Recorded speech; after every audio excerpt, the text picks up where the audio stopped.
it's great to meet you here, and you are a decent guy. I think we're getting to meet you, and I've heard from people who. He's all right. But this just shows you how great an actor you are, that you would willingly blow up your relationship with Alexandra Daddario on the White Lotus. Yeah. That is weird. What was in the script? I was like, "Are we sure about this? Are we sure this is right?" Sure my character would do that. I mean, there's room for a rewrite. We haven't shot yet.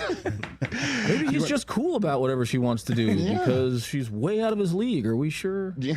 Okay. You didn't sidebar with Mike White on that one in any way, shape, or form? No. Mike is such a genius. Little like he's playing on this other level. We shot the whole thing, then we get in Hawaii, right? Yeah, in Maui at the Four Seasons. Yeah, that was wild. It's November 2020, so wow, sure. Lockdowns and quarantine times and tests every day and face shield, like it just is crazy. So there was no hanging out on the White Lotus set when it's all done. No, and there's no guests at the hotel. Like no one's there. It's like The Shining. Yeah, a little bit. Wow. With less like axe work and less like, give me the bat, like a little less of that. Because I don't remember Scatman Crothers being in the first season of White Lotus. Okay, very good. Less like, no women in my tub skin falling off. No twins in the hallway. But then halfway through, they had to kind of adjust the quarantine times because the entire economy of Hawaii was going to collapse without tourism. Sure. So even though the COVID situation hadn't changed, like the regulations changed, which meant now there's guests at the hotel. And so where previously we'd been walking around in this bubble, now there's paying people there who no one was going to say, like, put your mask on.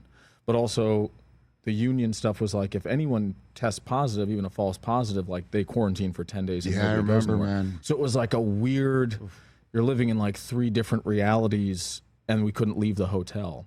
So that was, anyway, so we film all this stuff, then we do press later, and Mike is like, he just goes, "Oh, I thought it would be funny to show a body in the first episode and then not show it again until the end because all these TV shows are so obsessed with like, you got to have a body, there's got to be a death."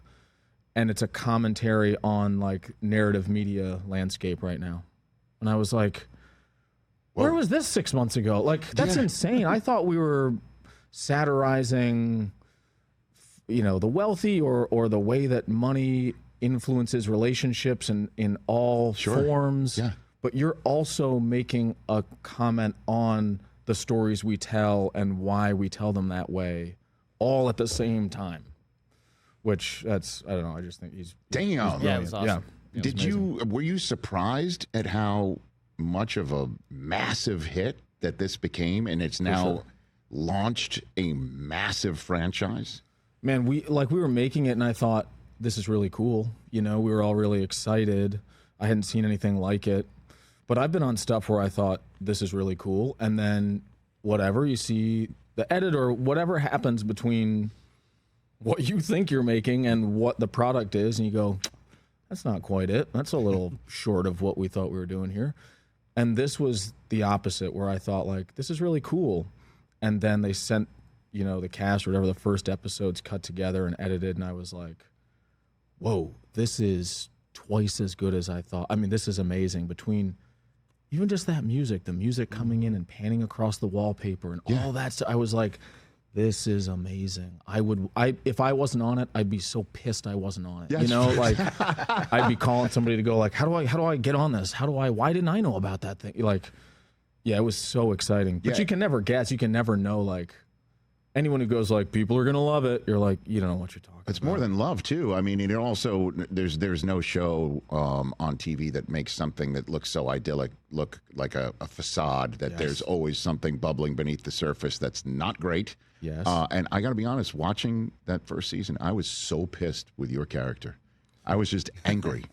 I'm like, what is this dude's malfunction? So you did a great job, Jake. Thank you. Yeah, thank you. I mean, when this guy's such a D-bag. Like, what is his deal? When she's crying and like breaking up with you, and I'm like, yeah, finally, like I was angry. This does happen though, where people people will speak to me that I don't know that are like, well, that guy's a real problem.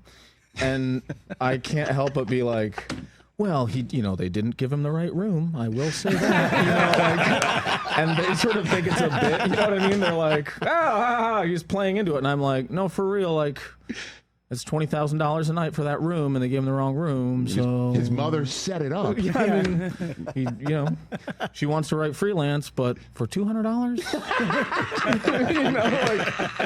he has a point. It's not kind, but it does if you just run the numbers. Don't think you have much of a leg to stand on, Jake. No. Hey, you made it all the way to the end. Thanks for that. Check us out every single day streaming live on Disney Plus and the ESPN app 12 to 3 Eastern.